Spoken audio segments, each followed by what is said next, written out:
Saya ni makan nasi Oyen, oyen, ayam chicken chop, chicken chop, spicy butter. spicy butter. Woi, sedap. Kalau yang tak ada ni, kali ni special. Pertama kali makan yang nama macam tadi tu. Wah, best. Jangan lupa datang kat sini ya. Macam-macam tau. Ada ni, ada air minyak. Air apa namanya air ni? Majestic mango. Majestic mango. Wah, sedap. Kat lain tak ada. Datang kat sini ramai-ramai. Sebut peluang tu.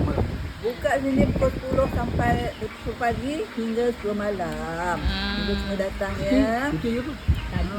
Cuti hari Rabu. Hari Rabu ni datang dah. Ya. Hari lain tu jemput datang.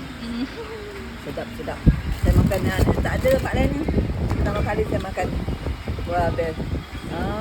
Jemput ramai-ramai. Ada apa tu? Nasi lemak bonjot. Wah, lain macam.